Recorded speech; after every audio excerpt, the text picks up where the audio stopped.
Hello दोस्तों, आइए देखते हैं दर्पण का रेखीय आवर्धन। दर्पण का रेखीय आवर्धन क्या होता है?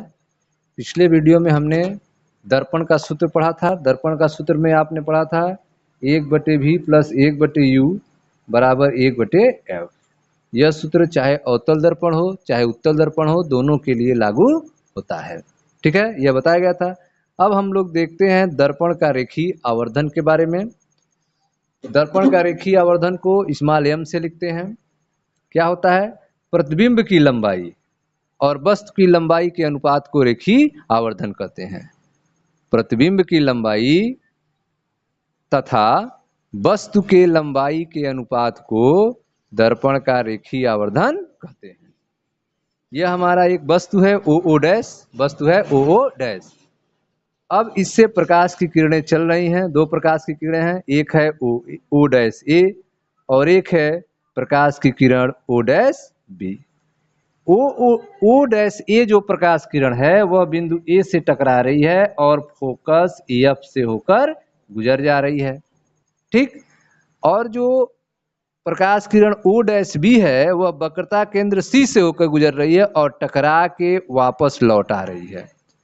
तो यह दोनों किरण ओ डैश ए और ओ डैश बी एक दूसरे को आई डैश पर काटती हैं। तो जहां पर काट रही है वहां से अक्ष से आई डैश एक लंब डाल रहे हैं। यह प्रतिबिंब बन रहा है किसका? वस्तु ओ डैश का। तो वस्तु ओ डैश का एक प्रतिबिंब बन गया आई डैश। ठीक है। परिभाषा के अनुसार प्रतिबिंब की लंबाई तथा वस्तु के लंबाई के अनुपात को रेखीय आवर्धन कहते हैं। ठीक है। तो यहाँ पे प्रतिबिंब की लंबाई क्या होगी? तो प्रतिबिंब की लंबाई यह अक्ष के नीचे बन रहा है इसलिए इसको माइनस लेंगे, जैसा कि आपने सूत्र परिपाटी पढ़ा है। और जो अक्ष के ऊपर होता है उसको धनात्मक लेते हैं। तो प्रतिबिंब की लंबाई मान ले रहे हैं एच, नीचे है इसलिए माइनस एच। वस्तु की लंबाई एच जो ऊपर है तो प्लस एच। प्रतिबिंब की लंबाई माइनस एच, वस्तु की लंबाई एच। तो रेखीय आवर्धन क्या होगा? वस्तु की लंबाई बटे प्रतिबिंब की लंबाई। ठीक है। तो यहां पर आप लिखेंगे प्रतिबिंब की लंबाई बटे वस्तु की लंबाई को रेखीय आवर्धन यम कहते हैं। तो यम बराबर एच डैश बटे एच। प्रतिबिंब की लंबाई बटे वस्तु की लंबाई यम बराबर एच डैश बटे एच। तो यहाँ पे प्रतिबिंब की लंबाई क्या है? माइनस एच डैश बटे एच। यह हो गया। ठीक है।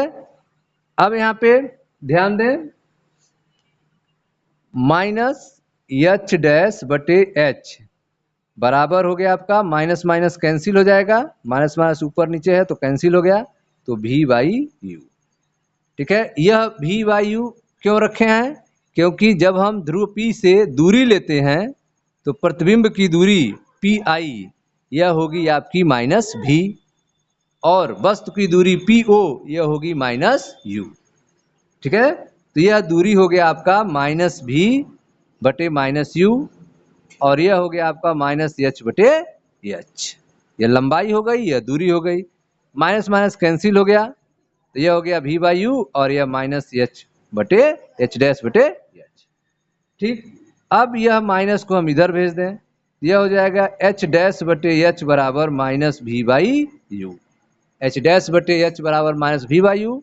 एच डैश बटे एच को यम कहते हैं, तो यम बराबर हो जाएगा माइनस v बाई यू। रेखीय आवर्धन यम बराबर माइनस v बाई यू। ठीक है। या यम बराबर एच डैश बटे एच। प्रतिबिंब की लंबाई तथा वस्तु के लंबाई के अनुपात को रेखीय आवर्धन कहते हैं। रेखीय आवर्धन यम बराबर माइनस v बटे यू या रेखीय आवर्धन यम बराबर एच डैश बटे एच। ठीक है। तो यह हमारा सूत्र मिल गया। देख लें आप, रेखीय आवर्धन। हाँ, चिन्ह परिपाटी लगाया गया यहाँ पे, माइनस एच डैश बटे एच बराबर माइनस v बटे minus you. Minus minus cancel हो गए, तो माइनस एच डैश बटे एच बराबर v बाई यू, या माइनस इधर कर देंगे तो यम बराबर एच डैश बटे एच बराबर माइनस v बाई यू। यह आपका रेखीय आवर्धन यम है। यम बराबर माइनस v बाई यू समीकरण नंबर 9, या यम बराबर एच डैश बटे एच समीकरण नंबर 8। यह दर्पण समीकरण आप पढ़े हैं। 1/v प्लस 1/u बराबर 1/f, यह संबंध दर्पण समीकरण कहलाता है, जिसको हमने पीछे अवतल दर्पण लेके प्रूव किया था। दर्पण समीकरण हमने किसको लिया था? अवतल दर्पण, और उसको लेकर हमने प्रूव कर दिया था 1/v प्लस 1/u बराबर 1/f, जिसे दर्पण समीकरण कहते हैं। फिर आपने देखा रेखीय आवर्धन। रेखीय आवर्धन क्या होता है? तो दर्पण का रेखीय आवर्धन यम जो होता है वह प्रतिबिंब की साइज h डैश और वस्तु की साइज अर्थात बिंब की साइज h के अनुपात के रूप में परिभाषित करते हैं, अर्थात यम बराबर h डैश बटे h। h और h डैश को मान्य चिन्ह परिपाटी के अनुसार धनात्मक और ऋणात्मक लिया जाएगा। तो चिन्ह परिपाटी के अनुसार जो है माइनस h डैश बटे h बराबर माइनस v बाई यू। ठीक है, तो इस तरह से m बराबर माइनस माइनस कैंसिल, तो माइनस h डैश बटे h बराबर v बाई यू हो जाएगा, या h डैश बटे h बराबर माइनस इधर आ जाएगा तो minus v by you. m बराबर h डैश बटे h या m बराबर माइनस v बाई यू, यह हमें क्या कहलाता है? रेखीय आवर्धन का समीकरण कहलाता है। ठीक है, थैंक यू।